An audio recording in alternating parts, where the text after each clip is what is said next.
you for joining us today for our Facebook Live.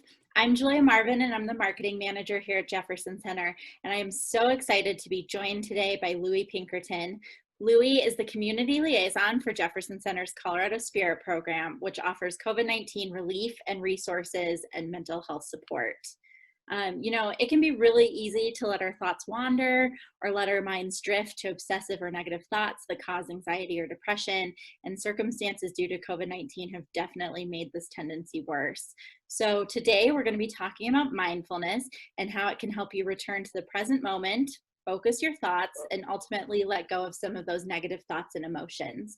There's definitely a lot of different ways to practice mindfulness, and one of them is through writing and journaling, which is why Louie is here, and they're going to talk to us today about how we can do that. So before we get started, a little bit more about Colorado Spirit. It's Jefferson Center's community-driven program that's aimed at providing COVID-19 disaster relief and mental health support across Colorado, with a specific focus on Jefferson County, Clear Creek County, and Gilpin County. Colorado Spirit offers free, confidential, and virtual services, and our trained crisis counselors are here to listen and provide support around the feelings that life during the pandemic may bring up, such as worry, sadness, hopelessness, or anger. So Louie, thank you so much for being here. Thank you for having me. Yeah, so I've heard that you are, a go-to person to talk about all things mindfulness. So I'm really excited for us to talk a little bit about writing and how it fits into that. But to start, I guess my first question is, what exactly is mindfulness? That's a great question. Mindfulness. So when we think of mindfulness, I think people first think of meditation and breathing and focusing on your bodily sensations while maybe doing yoga, but that's not all mindfulness can be. Mindfulness is essentially just like the conscious practice of returning to the moment and having letting go of judgment. So it's staying present. You're focusing on the world around you. You're acknowledging, accepting your own thoughts, feelings, and bodily sensations.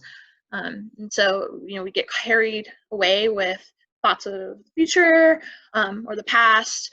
To kind of be mindful, we need to be present without judgment.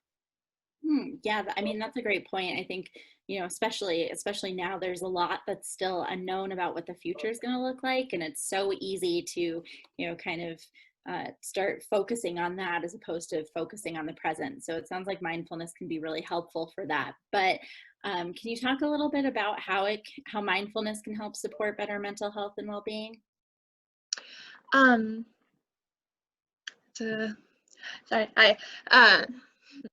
Mindfulness is kind of letting go of the judgment, as I said, and so we get weighed down with anxiety and stress when we're constantly ruminating on things we can't control, things that already happened that we can't go back in time. We can't control the future as much as we try. We can plan out as much as we can, but the only thing we can control are ourselves, our actions, and our reactions. So being conscious of the fact that we can't control anything and that the only thing we can do is kind of be with ourselves in the moment can help ease stress. I know that practicing mindfulness regularly helps with sleep, memory, and sometimes chronic pain, depending on how you practice it. So there's a lot of benefits to practicing mindfulness intentionally every day or once a week. So does that answer the question? Yeah, no, Okay. I think, to your point of that, when you have all those negative thoughts, it can really have an impact on, being anxious or worried or, even impacting your physical health. And so it sounds like mindfulness, again, you mentioned earlier kind of that it doesn't just have to be, doing an hour of yoga every morning at sunset, because I think that is something that a lot of times that's what we think about is meditating, and that it has to be this big, long practice, and that, you know, that there's ways that we can kind of just implement it into our lives and be practicing it constantly. So could you tell us a little bit more about how mindfulness relates to writing? Uh, so writing is my jam. So arguably, I would say to anybody that writing itself is mindful. Um, but specifically when you're like seeking out to do mindful writing, that is consciously being in that moment, and just writing what's coming natural. You can write to a prompt, you can write what you're feeling, you can write how your body feels. You can really write about anything. There's not necessarily a goal to mindful writing other than being present and letting go of that judgment. And so writing in general, it's just a way to brain dump. You get your thoughts out onto paper. Um, and people who experience like writing anxiety or not knowing how to write, they might just sit there and like think about the sentences that they want to write but decide it's not good enough. That's not necessarily being mindful. A way to like be mindful is just, okay, you have that thought. You can choose to not write it down, but just have like let go of that judgment of this is not good enough. Because again, I also think that writing, I come from a background of writing where writing isn't just where you sit there and write, like physically. Us speaking right now can be an act of writing. We're generating ideas. So writing can be found in all places and spaces. And so letting go of the judgment of what writing looks like, how you can write effectively, and just letting yourself be present with writing that's how I feel that writing can be mindful. Yeah, that's a really great point. You know, you do have to be kind of present, you know, and really focus on that task when you're writing. And so, you know, you mentioned that, you know, sometimes a barrier for people is some of that, like, almost writer's block of worrying about what you're writing and if it's good enough, and, you know, should you be writing it, or, you know, you don't want to write it because it could be better. You know, could you talk a little bit? That sounds like it could, you know, it's kind of a barrier for people. So are there other barriers? You know, that's one of them. Are there other barriers for people who, you know, are starting the practice of mindful writing? And, you know, what are some of the tips or advice you have to kind of overcome those and just write? Um, well, so with writing anxiety, perfectionism, and also like the anticipated audience of who's going to read this. Writing for yourself, you know, no one's going to read it except maybe you. And if you're going to write it, what's wrong? What's wrong with it?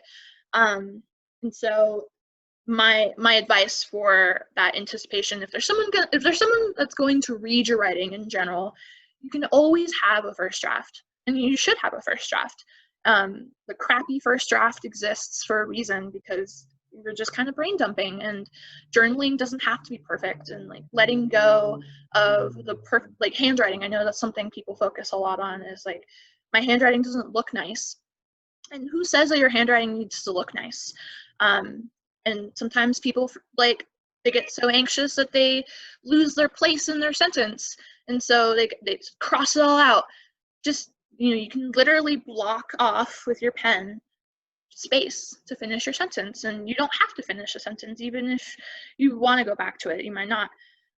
Other barriers, physical barriers. I've heard people express, you know, physically sitting down is maybe painful for those with chronic pain. You know, writing, you might have arthritis, or other like writing difficulties, so gripping a pen might not be ideal. Also, there's barriers of vision, and, you know, there's lots of other physical things that we don't think about. And so for those situations, I've recommended using a scribe, so someone you trust. You sit down and you tell them how much or how little you want them to write. You can ask them to write bullet points. You can ask them to write word for word what you say. But it's just a trusted moment of exchanging thoughts with another person. You can also choose to use a voice recorder. That's also writing, even though we're not physically putting words on paper. As I said earlier, just that exchange of stories is still writing.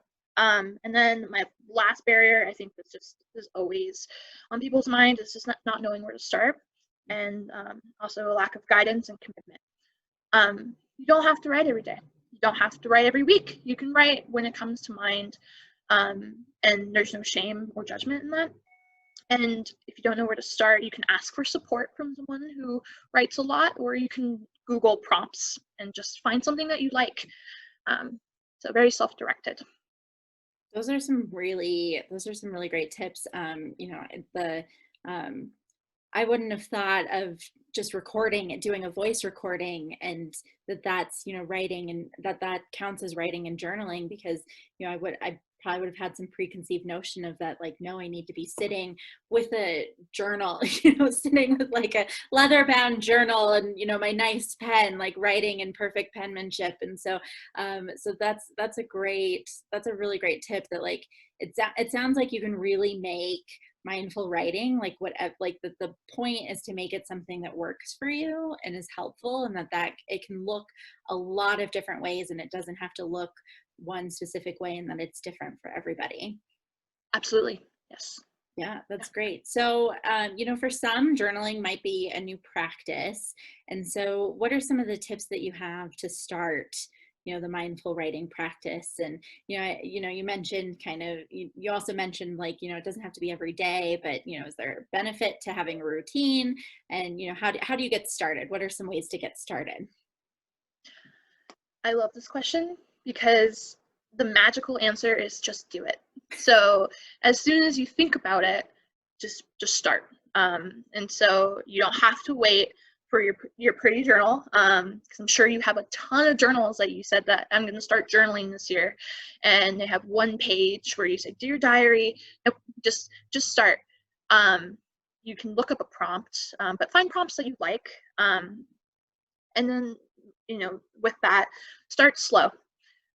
So the best way to start a habit is if you integrate it into your routine instead of doing it all at once. So instead of saying, I'm going to do it twice a day for 15 minutes every day, you'll then feel that shame if you don't do that. And then you'll feel, I don't know if everyone would feel that, but that's how I feel, is I'm like, oh, I didn't do what I said I wanted to do. So, find the best time of day for you to write. Some people like the morning, some people like at night. I prefer at night while I'm getting ready for bed. Mm-hmm. And I set aside 5 minutes. I set the timer for 5 minutes, and you can choose to write longer. It doesn't, but 5 minutes is where you really get activated into think like you're engaging with your thoughts. And so once you find that time that works for you, that you can write uninterrupted, set the goal for you to at least write once a week. And once you start consistently writing once a week for about a month, or maybe you're really good at building habits and it only takes 2 weeks, then you can start building on that time that you do. So then you could do it every other day. And then if your goal is to eventually write every day, it won't be so daunting once you've built it into routine to do it slowly. So that's my advice on how to start. Yeah, that's great. That, that doesn't sound too hard. Like when you put it, like, okay, like, 5 minutes a day, and, incorporating it into your routine. That's a great idea. And again, it sounds like it's really, the key to being successful at this seems like it's really tailoring it to, like, what will work for you and what you enjoy, instead of making it like just another item on your to-do list. Yes. Yeah. Self-care, and self-care just in taking care of yourself isn't like another chore. It's something that you need to do to have overall wellness. And so if writing is something that you enjoy doing, absolutely use that for your overall wellness. If you don't like to write and you would rather meditate, that works for you as well. So yeah, just finding that balance of what works for you. Right. So, okay, so after we've started, let's say that we've figured out kind of what works for us, and we've gotten started. Are there any specific practices that can help you strengthen mindful writing? As I've been mentioning, just kind of finding what works for you, but like building that routine. Mhm. So one prompt that I really like, it's very simple, is that it asks you to tune into your bodily sensations while getting comfortable. In whatever way, like whatever comfortable looks for you. You don't have to. I prefer to stand, so other people can sit. They can lay down on their side. You can do whatever you want, but whatever works for you. Um, so you feel your sensations, you relax your body, you take deep breaths, but not enough deep breaths that make you anxious about breathing. That's how I feel. And then, if you rest your elbows on like your desk, or you feel your feet on the floor, being aware of what those sensations feel like, and not having any judgments about those sensations. And then asking yourself, where am I at this morning or tonight? Am I anxious? Am I calm? What are you feeling? And then shifting to the acceptance of that feeling, because we're not here to fix that. We're just here to accept it and reflect on that. And then shifting into the writing, you can set a timer for at least 5 minutes, and then I choose to write about how I'm feeling about my day. You can also choose how you're feeling in that moment. You can reflect on the prompt that you Googled, and then just writing until your timer runs out, or until you feel comfortable with what you've written. And then just kind of taking a deep breath, closing it, walking away. That's my suggestion. Don't read what you write, because not then, at least, because then you might want to cross it out, and then you kind of lose that mindful in the present feeling.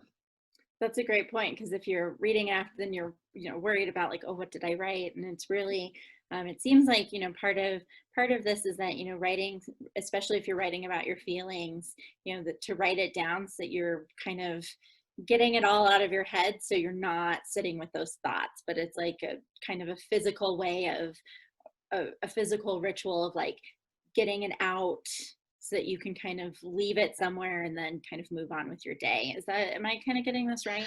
Yes. Yeah. Yes. Yeah. Writing helps with like when we tell students, oh, you need to see it, you need to hear it, and you need to write it. It's kind of like the same, where we use a different part of our brain when we write. So you're processing differently than if you were to just talk to yourself in your head, your inner monologue of how you're feeling. So Yeah, that's really interesting. I hadn't thought of that, but you're right. Like it's triggering different uses of the brain. That's great. So I guess we're running out of time, but so I do have one last question for you. Like, what's one thing, or what's one thing that you would like people to know about mindful writing? I think one of the most important things about mindfulness in general is that it takes time and practice. And the most important part of it is that you're taking time to engage and be present without judgment. So with writing, there is no correct or wrong way to write. So as long as you're engaging in the moments without judgment, you can write bullet points with one word, and you're still mindfully writing. That's so great. Thank you. It sounds like there's a lot of different ways you can do mindful writing. It looks different for everyone. And that what's important is to be present, and that it's a judgment-free zone. And so, and being mindful of that. So, Louie, thank you so much. This has been really helpful. I know there's definitely some takeaways that I'm going to take with this when I'm doing my writing. I like to journal before bed, but one thing that really stuck out to me was the kind of making it more of a ritual, and taking that moment, not just jumping right into writing, but taking that moment to think about how I'm feeling, and to take that moment to think about it before starting. So that's a really great point. And all of this has been super helpful. So thank you so much. For those of you that are watching this video after it's over, please feel free to message us here on Facebook if you have any questions or comments, and we'll get back to you. And also just remember that no matter how you're feeling, you are not alone. The Colorado Spirit team and Jefferson Center are always here for you. And so you can give the Colorado Spirit team a call at 720-731-4689 if you need to talk, or you can also visit cospirit.org for more information. So thank you and have a great day. Thank you, Julia.